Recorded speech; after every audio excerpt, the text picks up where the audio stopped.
जब इतना भीड़ लगती है तो इसके लिए परमिशन की आवश्यकता होती है। आप परमिशन लिए थे? लेकिन बाबाओं पे आरोप भी लगता रहता है, जैसे कि आप राम रहीम को देख लीजिए, आसाराम बापू को देख लीजिए, कई सारे मामला है। कई अन्य बाबाओं हैं जिनके ऊपर कई सारे गंभीर आरोप भी लगा है, क्योंकि बाबाओं के ऊपर अभी के समय में ज्यादा उंगली उठ रहा है। आपके ऊपर भी उठ रहा है क्या? डॉक्टर, साइंस और बाबा, तो फिर डॉक्टर कहाँ जाएंगे? आप ही के पास अगर ठीक कराएंगे तो।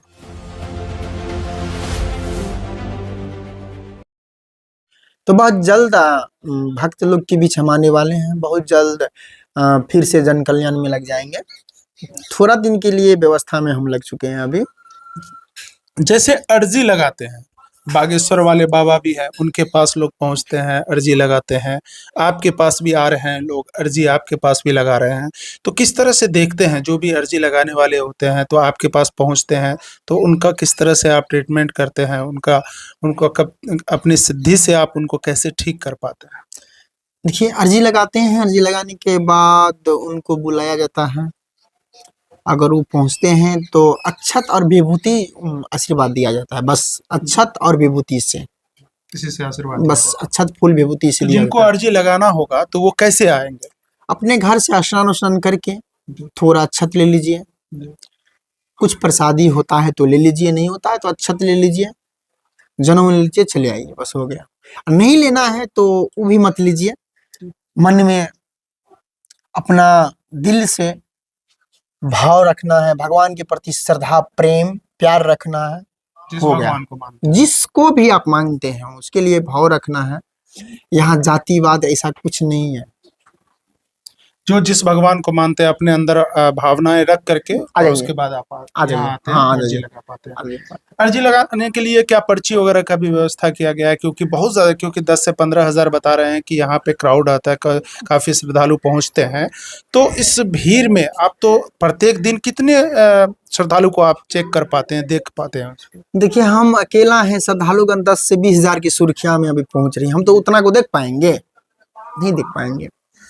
तो जितना को देख पाते हैं उतना को तो देख ही लेते हैं। बाद बाकी भर रात और भर दिन मिला करके विभूति अक्षत से हम टीका लगाने का काम करते हैं तत्काल की। जहां तक कि भक्त लोग पहुंच चुके हैं, उनके मन में ये न हो कि हम गए तो खाली हाथ लौट चुके हैं। हम अकेला तो 10 हजार के बीच में कैसे पहुंच जाएंगे, आप ही बताइए। कुछ लोग, क्योंकि भक्त भी कह रहे हैं कि हम लोग 4 दिन से आए हुए हैं, 5 दिन से आए हुए हैं, लेकिन अभी तक मुलाकात नहीं वो तो स्वाभाविक है ना कि जहाँ 15 हजार की भीड़ हो जाएगी वहां हम जाएंगे तो 10 से 15 हजार के भीड़ में हम कैसे पहुंचेंगे? वो तो स्वाभाविक की बात है ना।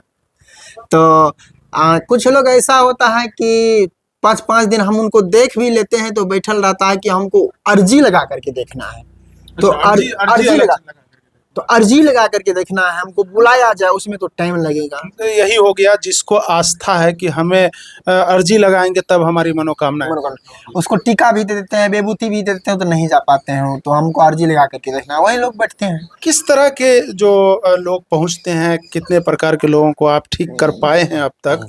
और जो लोग पहुंचना चाहते हैं, तो बहुत ऐसे लोगों के अंदर होती है कि हम जाएं वहां पर तो हमारी मनोकामनाएं पूर्ण होगी या नहीं होगी, ये सवाल जवाब इस तरह का खुद मंथन करते रहते हैं। तो कैसे लोग यहाँ पर पहुंचते हैं, किस तरह के पीड़ा को लेकर के पहुंचते हैं? कोई भी पीड़ा लेकर के पहुंचिए, मन में श्रद्धा विश्वास बना करके पहुंचिए, आत्मा से पुकार करके पूछिए। भगवान तो विश्वास पे ही है, प्रकृति तो विश्वास पे ही है। विश्वास बना करके आ जाइए, कोई भी चीज लेकर के आ जाइए, कोई भी कष्ट लेकर के आइए, पर विश्वास बना के आइए। हाँ, हो गया, पूरा हो गया। डॉक्टर, साइंस और बाबा, तो फिर डॉक्टर कहाँ जाएंगे? आप ही के पास अगर ठीक कराएंगे तो। देखिए, हम ठीक नहीं करते हैं, वो तो बाबा का आशीर्वाद होता है, उन्हीं का कृपा से होता है। डॉक्टर साइंस बोले, अभी आप डॉक्टर बोले, साइंस बोले, फिर बाबा बोले। डॉक्टर का कुछ अलग काम है, साइंस का कुछ अलग काम है, बाबा लोग का कुछ अलग काम है। तो बाबा लोग का काम होता है कि भगवान से अर्जी लगा, पहले वो लगाता है कि जो आपके आगे आया है उन पे कुछ कीजिए बाबा आप। तो हम भी उसी तरह से अर्जी लगाते हैं, आपकी शरण में जो आए हैं उनके ऊपर कुछ दया बनाइए आप। तो दिल में जो आते हैं उनको बताते हैं, उनसे पूछा जाता है तो वही निकलता है। तो कहीं ये जो आप बोले कि कुछ जो श्रद्धालु काफ़ी भीड़ पहुंच जाती है, काफ़ी श्रद्धालु यहाँ पहुंचते हैं, आप सभी को ठीक कर रहे हैं, यहाँ पर अर्जी लगाते हैं, उनके लिए कोई फीस चार्ज वगैरह कुछ भी नहीं है, किस चार्ज कुछ तो नहीं। फिर डॉक्टर तो भी वो भी तो आपके विरोधी हो सकते हैं, तो डॉक्टर तो खफा होंगे आपसे। ये हमको अभी मालूम नहीं है, नहीं मालूम हुआ। नहीं मालूम है, खपा है कि नहीं है ये मालूम नहीं है हमको। लेकिन कहीं ना कहीं सवाल तो उठता है कि अभी के समय में बाबाओं पर विश्वास करके लोग पहुंचते हैं, तो फिर डॉक्टर जो इतने बड़े पढ़ाई करके इतना तैयारी करके आते हैं, क्लिनिक खोले, बड़े बड़े हॉस्पिटल खोल रखे हैं, तो फिर उनके पास भी लोग पहुंच रहे हैं, तो किस टाइप के यहाँ लोग पहुंच रहे हैं? एक अंधविश्वास मानने वालों और एक आस्था रखने वालों में से। तो अंधविश्वास जो होते हैं, लोग कहते हैं कि अंधविश्वास जो जिनके अंदर है वो बाबा के पास पहुंचते हैं, क्योंकि जो अभी के समय में बाबा वगैरह कुछ होता नहीं है, इस तरह की बातें हमेशा चलती रहती है, लोगों के अंदर आती रहती है, लोग टिप्पणी करते हैं, उंगली उठाते रहते हैं, तो उनको कैसे समझा पाएंगे? अगर भगवान नहीं होता तो दिन और रात होगे नहीं करती। हाँ, अब ये हवा चल रहा है, वो कुछ नहीं होता, भगवान नहीं रहता तो। भगवान है, जो बोलते हैं कि अंधविश्वास फैला रहा है वो भी भगवान ही के ऊपर जी पा रहा है। जहां से आप भी पूछिए, देखिए उनको वो तत्काल वो बोल सकते हैं, लेकिन उनको पूछिए आप, प्रकृति है कि नहीं है, उनके बिना तो यहाँ सब कुछ अधूरा है। प्रभु है, सब दिन है, जब तक धरती है तब तक है, नहीं रहेंगे तभी रहेंगे। मानने की बात है। मानने की बात है। जो नास्तिक होते हैं वो नहीं मानते हैं, मानते हैं, वो भी मानते हैं, अपना मुंह का सफाई तत्काल करते हैं, वो भी मानते हैं। डॉक्टर आए नहीं मानते हैं, वो भी मानते हैं।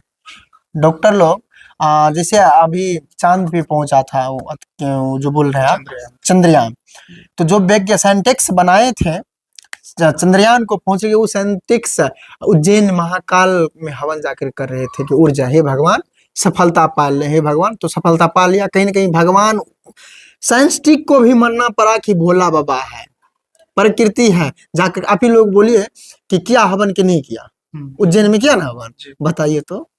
तो साइंस एक अलग जगह है, मानने की बात है, लेकिन भगवान है, भगवान को तो सभी मानते ही है। लेकिन मैं इसलिए पूछा ये क्योंकि बाबाओं पर ये आरोप लगता है अक्सर ये, और कहीं ना कहीं ये चीज़ फर्जी बाबा की बात हुई, फर्जी बाबा निकल के सामने आ गए, इस तरह के सामने मतलब काफ़ी ज़्यादा देखने को मिलता है। आप अगर गूगल पे जाएंगे तो बिल्कुल इस तरह कहेंगे कि बाबाओं ने यहाँ पर ठगी कर रही लिया, यहाँ पर वो कर लिया, और कहीं कहीं रूप धारण करके जो पाखंडी बन करके अपना घूमते हैं। तो पाखंडी वाले बाबा जो होते हैं, एक सिद्धि प्राप्त बाबा होते हैं, इन दोनों में जो अंतर है, जो वो अपना प्रचार प्रसार अलग हिसाब किताब से करते हैं, जो फैलाते हैं अपने बारे में झूठ साज फैला करके लोगों को गुमराह करते हैं, उसको क्या कहना चाहेंगे? देखिए होता है क्या कि सबसे पहले तो भक्त लोग को देखना चाहिए, कौन भक्त यहाँ ठीक हो रहा है कि नहीं। भक्त से ही आपको पता चल जाएगा कहाँ विश्वास है, कहाँ अंधविश्वास है। हम उस उम्र से लगा रहे हैं यहाँ धाम, जिस उम्र में हमको कुछ सब कुछ पता भी नहीं था जी। कि भगवान क्या है, कुछ क्या है, उस उम्र से हम लगा रहे हैं, उस उम्र से हम सफलता पा रहे हैं, अभी तक सफलता पाते ही आ रहे हैं। अब तो हम होश हवास ठिकान को संभाल चुके हैं कि भगवान से जुड़ना चाहिए कि नहीं जुड़ना चाहिए। लेकिन जब मेरा उम्र 14 वर्ष था, 15 वर्ष था, 16 वर्ष था, तब से हम धाम लगा रहे हैं। तो भगवान की दया ऐसे बनती आ रही है, जहां भी लगाए हैं, जो भी लगाए तो सफलतापूर्वक सफल पा चुके हैं।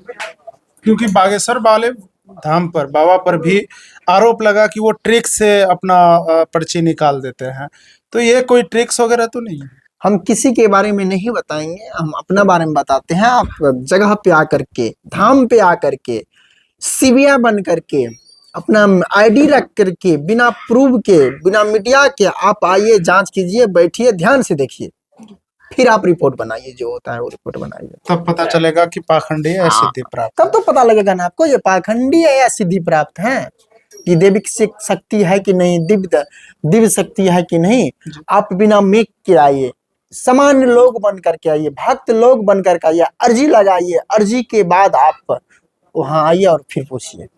चलिए, बहुत बहुत धन्यवाद। जैसा कि मैं आपको बता दूं कि बाबा ने जो कहा है कि हमारे यहाँ अभी जो व्यवस्थाएं पहले हुआ करती थी, अब ज़्यादा श्रद्धालु के आने के बाद हमारे पास व्यवस्थित ढंग से व्यवस्था नहीं है, जिसके चलते हम अभी फिलहाल अनिश्चितकालीन के लिए दरबार को बंद कर रखे हैं। जैसे ही हम व्यवस्थित हो जाएंगे, यहाँ पर आने वाले श्रद्धालु के लिए सही व्यवस्था कर पाएंगे, उसके बाद पुनः हम दरबार को चालू कर पाएंगे। कई सारी बातें हुई बाबाओं का, क्योंकि देखिए आस्था या अंधविश्वास यह हम नहीं कहते हैं, ये सोचना ये तय करना आपके हाथ में है। एमके न्यूज़ इंडिया इसको पुष्टि नहीं करता, लेकिन मैं ये बता दूं कि जहां पर आस्था है वहां विश्वास है, और जिनको जिनको आस्था है वो यहाँ पहुंच रहे हैं और अपनी पीड़ा को लेकर के यहाँ आते हैं। फिलहाल इतना ही। बने रहे एमके न्यूज़ इंडिया के साथ इमरान खान, ब्यूरो रिपोर्ट, बिहार।